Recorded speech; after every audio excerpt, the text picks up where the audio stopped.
My name's Calum League. I'm a college minister with Christian Challenge at Adams State University, and I want to challenge you guys to think about your view of origins. How did we get here? How did life get here? How did the universe get here? And so we're going to look at that in the context of looking at worldviews. That's what we've been doing for the start of the semester with our group at Adams State University, is challenging people to examine their beliefs about some of life's fundamental big questions. Those questions that when you take the answers of them and put them together, they form your picture of reality, or your worldview. 4 of those fundamental questions are origins, where did all of this come from, meaning, morality, and destiny. And so we're looking at how we answer those questions, both as Christians and how the opposing worldview, atheism, naturalism, answers those questions. We're comparing the two, and I'm challenging you guys to think about your beliefs about the answers to these questions. Ask yourself, why do you believe those things, and is there good reason to stick with those beliefs? Now, I would say that both atheism and Christianity are systems that have answers to those questions that when you put together the answers, they form an entire picture. However, I'm arguing that only biblical Christianity answers life's biggest questions in a way that not only fit together in a whole system, but also correspond to total reality. This topic of origins really matters because depending on who's getting it right, whether it's naturalism, atheism, or biblical Christianity, either our existence is no more ultimately meaningful than the existence of dirt, and after we die, there's going to be nothing. We don't have to worry about it, that's it. However, if Christianity is true, we are inherently valuable. We're made in the image of God, we have purpose, we have meaning, we need to understand that meaning, and we're also accountable for our lives. There is something after we die, there is eternity, and we have to grapple with that and where we're headed next. We're going to look at what the Bible, Christianity asserts about origins, and what atheism asserts about origins, compare the two, and see which one is more reasonable and fits more accurately with what we know to be true about reality in the present. First, we'll start with what biblical Christianity asserts about origins. I'm going to show you these 2 Bible verses. One from the very first book contained in the Christian scriptures, which is Genesis, and one from the very last book, written more than 1,000 years after Genesis, affirming the same thing. So Genesis 1:1. In the beginning, God created the heavens and the earth. That's the fundamental starting point of Christianity. In the beginning, God, and then everything follows that. And then at the end, you have the same thing. The author of Revelation writes, "You are worthy, O Lord, to receive glory and honor and power, for you created all things, and by your will they exist and were created." And this fits what we know about causality. To show you how that works, I'll bring up the simple cosmological argument for you guys to consider. The cosmological argument goes like this. Everything that begins to exist has a cause. The universe began to exist. Therefore, the universe must have a cause. So did you catch that? Everything that begins to exist. So everything within material reality we know began to exist at one point. Science confirms at this time that the universe began to exist. And so the universe began to exist, therefore the universe must have a cause. And so what the Bible does for us is it gives us the identity of what philosophers would call the uncaused first cause.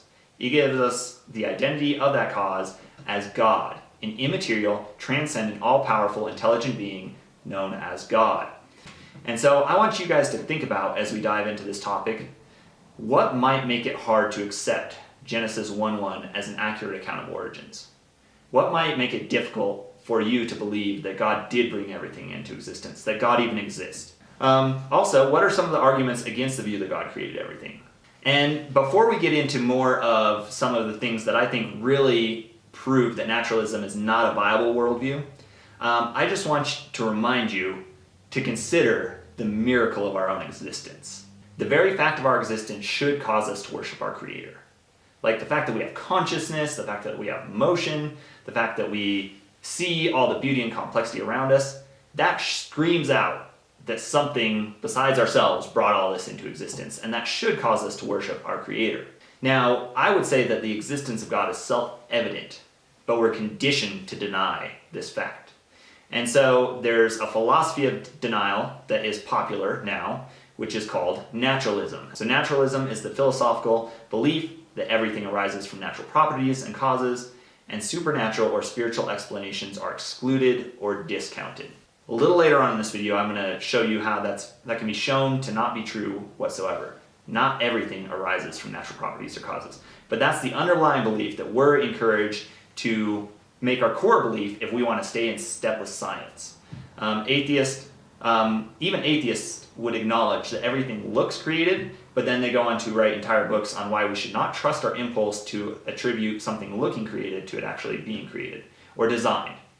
Atheists would say, well, yes, everything looks designed, but do not trust that impulse to attribute the appearance of design to an actual designer.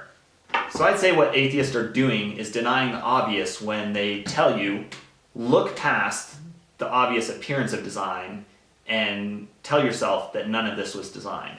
And there's this passage in the book of Romans in the New Testament written by a guy named Paul that tells us kind of why we've come to this place where although we have this impulse to see design and creation all around us, we have such a strong urge to deny that there is a designer. And so Romans 1, I'm going to read verses 18 through 25 to you guys and give this to you for your consideration. It says, "For God's wrath is revealed from heaven against all godlessness and unrighteousness of people who by their unrighteousness suppress the truth. Since what can be known about God is evident among them, because God has shown it to them. For his invisible attributes, that is, his eternal power and divine nature, have been clearly seen since the creation of the world, being understood through what he has made. As a result, people are without excuse." So I'm going to pause right there. What it's saying is that when you look around the universe, there's no excuse not to acknowledge the existence of a creator. So we don't have an excuse, and yet we suppress the truth. We try to push it down.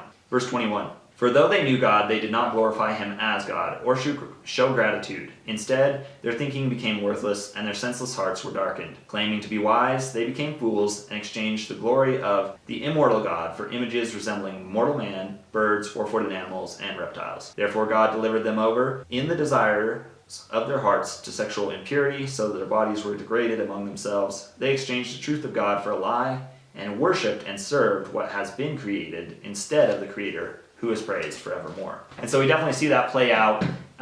People exchange the ability to know God for a view where only the natural world exists. There's nothing outside of the physical universe. And why do they do that? Well, Jesus had this to say about our anti-God inclinations in John 3:19. He says, "This is condemnation. The light is come into the world, and men love darkness rather than light because their deeds were evil." So we so desperately want to escape any accountability to a higher being. We want to desperately escape any accountability for our actions, our thoughts, our lives, and we want to live as our own little gods, that we run into the arms of any philosophy that would offer us a reason to go down that road and feel like we're doing the right thing, denying the existence of God. And naturalism is such a philosophy. It gives us the comfort that we'll never have to answer for our lives, that after this life there's nothing, and it ultimately doesn't matter. We're not accountable. And so people run into the arms of naturalism for that reason. In our nature, we are desperately sinful and desperately want an excuse for that sin.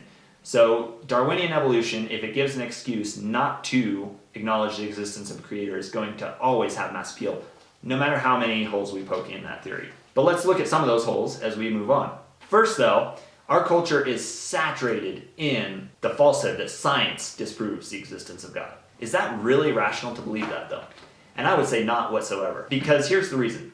Science is limited in scope. Science is a tool for understanding phenomena within the material universe. Science has no ability whatsoever to tell us anything for certain about what is beyond the physical, what is beyond the material universe. Science, the type of science, empirical science, that uses direct observation, can only function within the material universe. It can only tell us about phenomena within the material universe.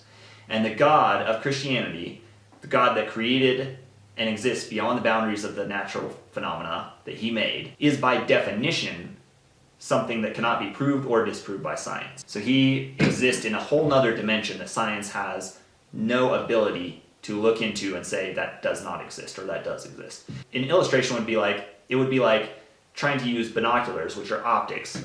I'm using binoculars, I don't see any radio waves, therefore they don't exist. Well, you're using the wrong tool. There's no way that optics, binoculars, can allow you to see radio waves. And so science, great tool for understanding phenomena within the material universe, not going to tell us anything for certain about the existence or non-existence of God. Now, Christians are often accused of having blind faith, or people of faith in general are accused of having blind faith for believing in a creator.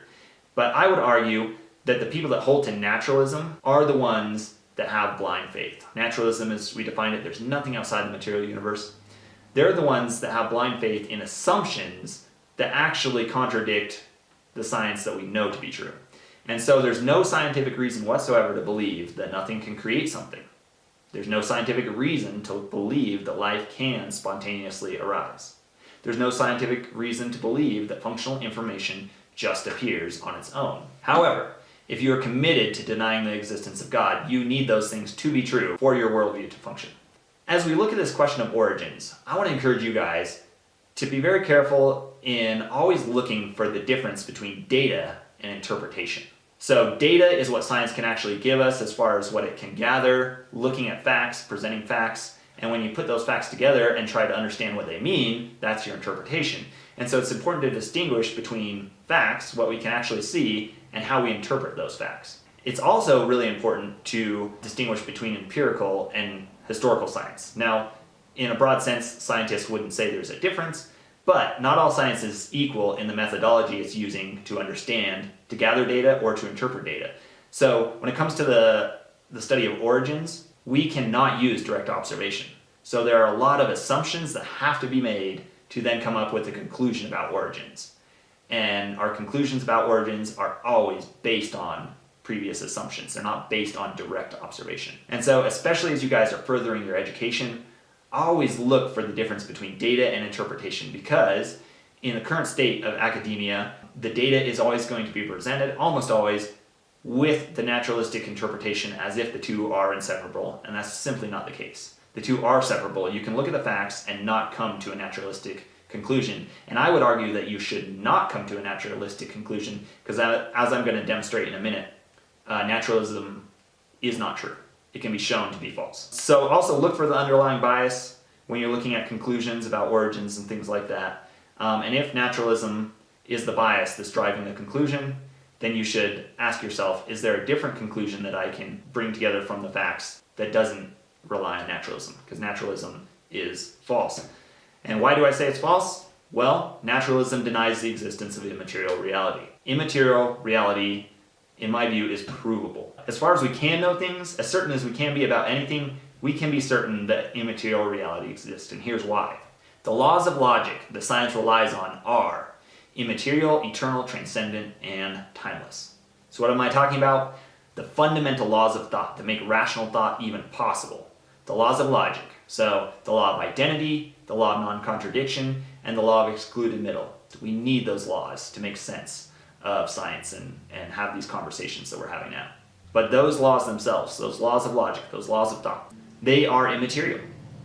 The laws of logic are not made up of atoms. They're not a property of the material universe. They're not an entity within the material universe. Also, they are eternal. So if they are true, they couldn't have not existed in the past or in the future. They just are.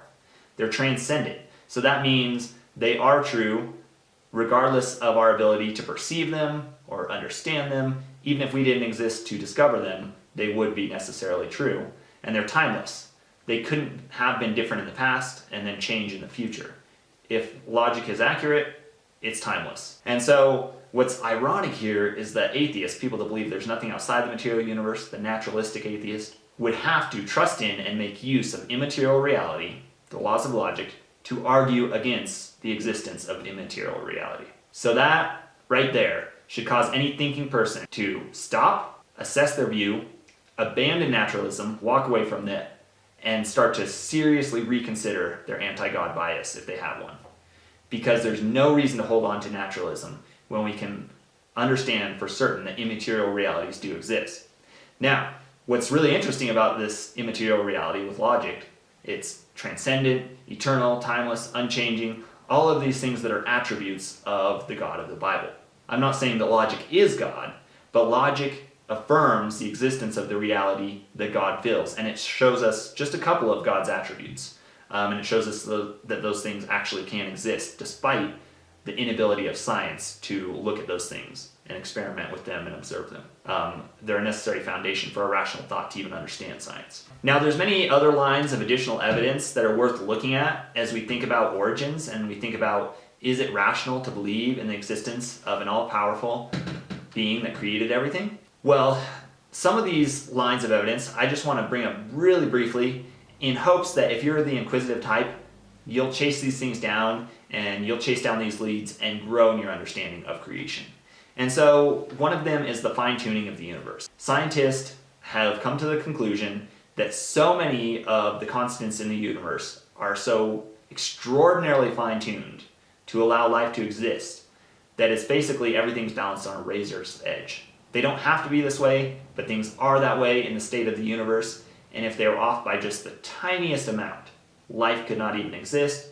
And that brings many to the conclusion that it's statistically impossible that the universe got to this place of fine-tuning to allow the existence of life through chance. The numbers don't add up for chance to be a viable explanation of how the universe is so finely tuned for life. Then we have irreducible complexity in living things. Now, committed Darwinists will argue against the existence of irreducible complexity, but basically, I think it's a legitimate argument. I think it holds water, and you can look into this yourself. But it's the idea that there's certain things within organisms, there's systems, there's biological systems, and then there's organisms themselves that you could not build piece by piece, slowly through mutations, time, and chance, and natural selection. You couldn't build them piece by piece, because when you take one tiny element away from the whole, it all disintegrates. There's no functionality. It couldn't evolve through time and chance. Then we have the existence of consciousness itself. That fits far better with the view that we are created in the image of God, and He's given us some of His attributes, than the idea that we arose from nothing and we are highly evolved life forms. Just biological machines is really all we are, and we came from life forms that previously were not conscious. The Christian worldview far better explains consciousness than the atheistic worldview. We also have life's dependence on complex information storage and transmission. So DNA, the fact that all life basically has within it this complex information that is the blueprint that tells it how to build itself, how to maintain itself, and how to reproduce according to exact specifications. Massive amounts of useful information in a very ordered fashion that produces results over and over again that are the same.